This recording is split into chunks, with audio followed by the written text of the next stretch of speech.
किसान भाई, अगर आप खीरा की खेती कर रहे हैं और अधिक से अधिक उत्पादन लेना चाह रहे हैं तो आपको खीरे के फसल में झांकी देना बहुत ही आवश्यक होता है। कई ऐसे किसान हैं, कई ऐसे राज्य हैं जहाँ पर कि मिट्टी में खीरा लगाते हैं, मिट्टी में ही लगन चलता है। वहाँ पर क्या होता है कि 4, 5, 6, 7 तुरई तक होता है, उसके बाद क्या होता है, पौधा आपका नष्ट हो जाता है। लंबे समय तक उससे हम फल नहीं ले सकते हैं। अगर आप झांकी लगाते हैं तो लंबे समय तक 20-22 तुरई तक फल ले सकते हैं, जिससे हमारा उत्पादन ज़्यादा होता है, आय ज़्यादा होता है। लेकिन खीरा खेती में जो एक प्रमुख खर्च होता है उसमें से झांकी लगाना एक बहुत ज़्यादा खर्चीला काम होता है। जिस तरह से आपका ड्रिप मल्चिंग में खर्च होता है उसी तरह से झांकी में खर्च हो जाता है।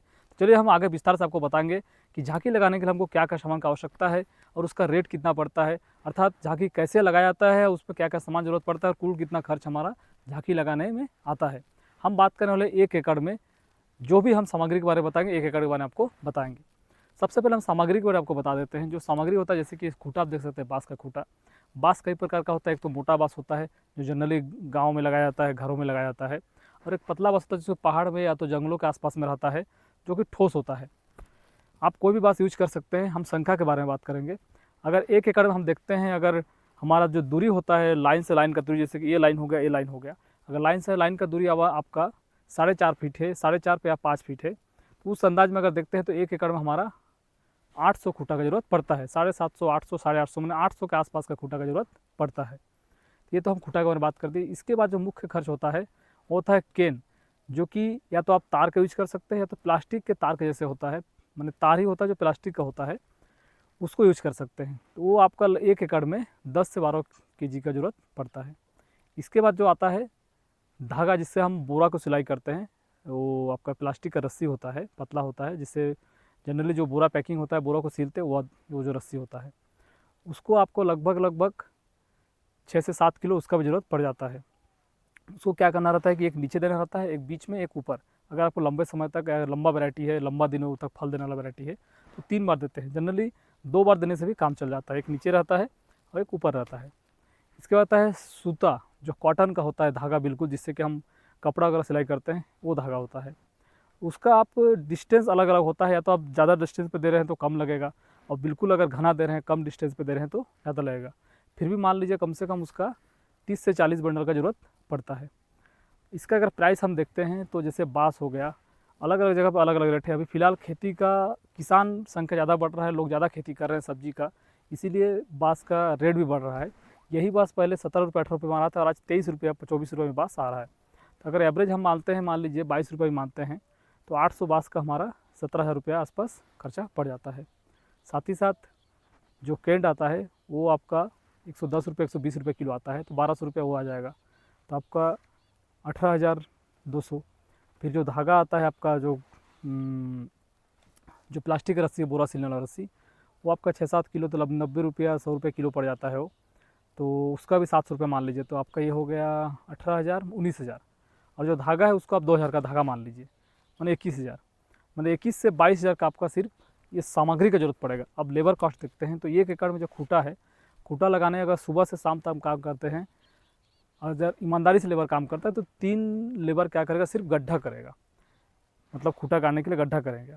उसके बाद क्या होगा, आपका खूटा को लगाना है तो 2 लेबर आपको उसको लगाने में लग जाएगा, मतलब 5 लेबर इसको सिर्फ खूटा को लगाने में। 400 रुपये अगर मजदूरी है तो 2,000 रुपया, तो हमारा 21,000 वो हो गया था सामग्री का, और इधर 2,000, 23,000। अब आते हैं हमको धागा लगाने में। लगाना कैसे है, खूटा कितना दूरी पे रखना है, आगे मैं आपको वीडियो बताऊंगा, अभी मैं खर्चे के बारे में बता दे रहा हूँ। अब जो केंट लगाना है हमको, केंट को बांधना टाइट करने में, तो 1 एकड़ में हमको उसके लिए भी कम से कम 4 मजदूर का ज़रूरत पड़ेगा, तो 1,600 रुपये वो हो गया। फिर क्या करना है, हमको नीचे रस्सी भी लगाना है, तो उसके लिए हम क्या कर रहे हैं, महिला मजदूर भी ले सकते हैं, महिला मजदूर आराम से कर सकते हैं, जो 300 रुपये आपको मिल जाएगा। तो रस्सी हम लगा लिए और फिर धागा लगा लिए। इसके लिए आप मान लीजिए लगभग पूरा धागा लगाने तक 10 रेजी, मतलब महिला मजदूर की ज़रूरत पड़ेगा, तो 3,000 वो हो गया।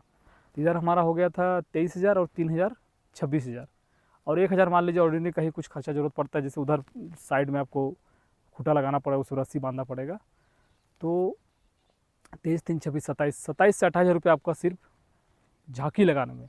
कहीं कहीं फ्लक्चुएशन होगा तो एक एवरेज आप मान लीजिए कि 30,000 का खर्च सिर्फ झांकी लगाने में आता है। जैसे कि मैं शुरू में बताया था आपको कि ड्रिप मल्चिंग में जितना खर्च आता है, उतना झांकी लगाने में भी खर्चा आपका आ जाता है। लेकिन बेनिफिट ये है कि अगर आपका उत्पादन अच्छा हुआ और रेट अच्छा मिला तो एक दिन का खीरा जो निकलेगा उसमें आपका झांकी का जो पैसा है, कॉस्ट है, उसको मेंटेन कर देता है। अब हम बात करने वाले हैं कि लगाना कैसे है। डिस्टेंस, बरसात के दिनों पे अगर आप लगा रहे हैं तो आपको डिस्टेंस थोड़ा नज़दीक रखना पड़ेगा, क्योंकि बारिश जब होता है तो गीला हो जाता है, आपका पत्ती में पानी पड़ता है तो वजन होता है, इसलिए उसमें आपको दूरी नज़दीक रखना है। 7 से 8 फीट के बीच में रखना है। अगर गर्मी के समय सूखा मौसम रहता है उसमें आप 10 फीट का दूरी भी रख सकते हैं, लेकिन 10 फीट से ऊपर आपको दूरी बिल्कुल नहीं रखना है। सबसे परफेक्ट दूरी अगर देखते हैं खूंटा से खूंटा का, तो 8 फीट सबसे अच्छा रहता है। 8 फीट की दूरी पर हमको खूंटा लगाना चाहिए।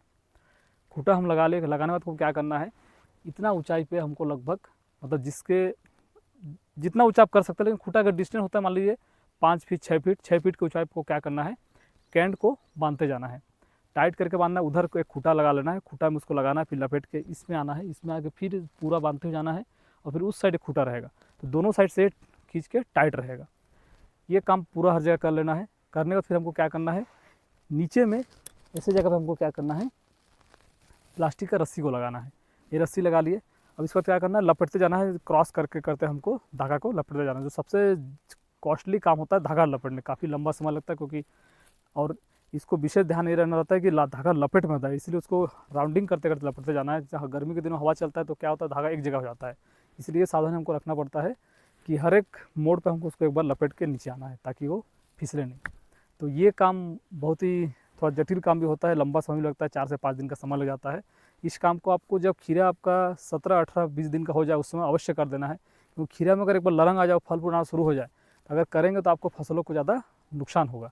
इसलिए काम को आपको 15 दिन के बाद स्टार्ट कर दीजिए और 20 दिन के अंदर इसको कंप्लीट कर लीजिए। तो किसान भाई, ये जानकारी था खीरा में मचान लगाने का, और जो खासकर नए किसान हैं जो पहली बार खेती कर रहे हैं उनके लिए बहुत ही महत्वपूर्ण जानकारी था।